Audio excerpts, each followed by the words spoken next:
আজ আমি ম্যাগি করলাম, কিন্তু একটু অন্যভাবে। 3 প্যাকেট ম্যাগি নিয়ে একটি থালায় ঢেলে নিয়ে সেটাকে একটু অল্প হালকা ভেঙে নিলাম।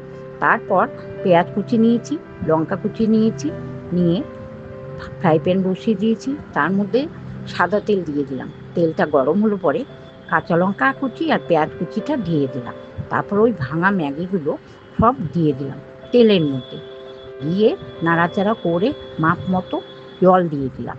দেওয়ার পরে দিয়ে দিলাম ম্যাগি মশলা, একটু হলুদ, অল্প সামান্য হলুদ, লঙ্কার গুঁড়ো, আর 2 প্যাকেট ম্যাগি মশলা দিয়েছিলাম, আর স্বাদ মতো লবণ দিয়ে ওটাকে নাড়াচাড়া করে ম্যাগিটায় মানে প্রয়োজন মতো জল দিয়ে দিয়েছিলাম। জলটা দেওয়াতে ম্যাগিটা সেদ্ধ হলো পরে তারপর ম্যাগির উপরে 3টে ডিম ভেঙে দিয়েছিলাম। দিয়ে ম্যাগিটা দিয়ে, এটা কিন্তু মশলা ম্যাগি করলাম। এটা কিন্তু আমি ওই সেদ্ধ করে নিয়ে নামিয়ে সেইভাবে করিনি। তোমরা তো দেখতেই পেলে শুকনো ম্যাগি আমি তেলের মধ্যে দিয়ে ভেজে নিয়ে তারপর পরিমাণ মতো জল দিয়ে ম্যাগি মশলা, লঙ্কার গুঁড়ো, হলুদ গুঁড়ো, একটু সামান্য লবণ, যতটুকু লাগবে স্বাদ মতো লবণ দিয়েছিলাম। দিয়ে ওইভাবে ম্যাগিটা ঠিকঠাক করে নিয়ে তার উপর 3টে ডিম ভেঙে দিয়ে তারপর প্লেটিং করে নিলাম।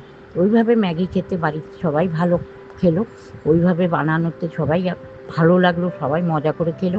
বেশি করে আমার নাতনি, ও ভীষণ ভালোবাসে এরকম মশলা ম্যাগি, খুব ভালো খেয়েছে। এর মধ্যে আমার বাড়ি গেস্টও এসে গেছিলো, তাদেরও একটু একটু খাওয়ালাম। তারাও খেয়ে কিন্তু খুব ভালো বললো, বললো বেশ আলাদা একটা টেস্ট হয়েছে। তো বাচ্চারা যদি এইভাবে খেতে ভালোবাসে, আমাদের করে দিতে আপত্তি কোথায়?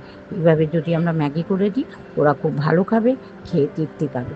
তাই তোমরাও বাড়ির বাচ্চার জন্য এরকমভাবে করে দিতে পারো, বা অফিস ফেরত বাড়ির লোক বা কলেজ থেকে ফেরা, স্কুল থেকে ফেরা, তাদের টিফিনে যদি দিতে চাও দিতে পারো।